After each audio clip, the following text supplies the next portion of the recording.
sortons à l'instant de l'Élysée où nous avons été reçus par le président de la République. Nous lui avons d'abord réaffirmé notre solidarité pleine et entière avec toutes les victimes, avec toutes les familles touchées, avec tous les blessés, et lui dire notre soutien total aux services de sécurité, de police, aux services publics de santé qui se sont mobilisés de manière admirable devant le drame. Nous avons demandé au président de la République d'agir dans 3 directions. D'abord, évidemment, la sécurité des Français. Nous avons compris la décision du président de la République de déclarer l'état d'urgence. Nous pensons qu'il faut que tous les moyens de sécurité soient mis à la disposition de la protection des Français dans les heures et les jours qui viennent. Le président de la République nous a annoncé qu'une proposition de loi serait soumise au vote pour prolonger l'état d'urgence pour 3 mois. Nous lui avons indiqué que nous aborderons ce débat avec 2 préoccupations en tête. La première, c'est la protection des Français et l'évaluation de l'efficacité des mesures qui seront proposées. Et la deuxième, c'est le respect des libertés fondamentales. Nous lui avons dit également que nous refuserons tout amalgame qui consisterait à nous entraîner sur un terrain visant à désigner tout ou partie de la population française comme on peut le craindre chez certains, et refuser également ce qui pourrait faire entrer dans le débat la situation des migrants qui n'a rien à voir.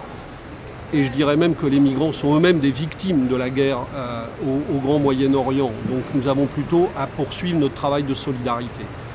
Deuxième axe de travail, la protection de la République.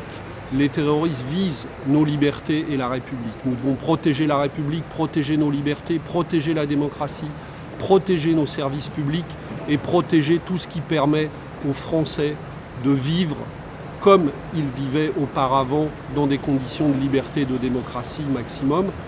Et nous avons demandé que si les élections sont maintenues, ce qui semble être le cas, il puisse y avoir des conditions d'exercice de la citoyenneté qui soient garanties dans cette période.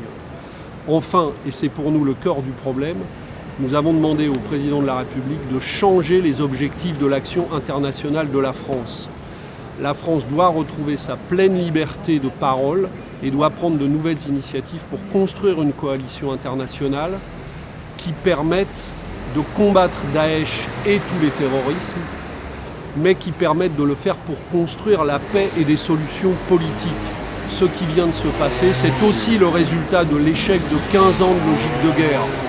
Et il faut réouvrir le débat, à l'initiative de la France, le débat international sur la meilleure manière de répondre à la situation de guerre et de chaos du Grand Moyen-Orient.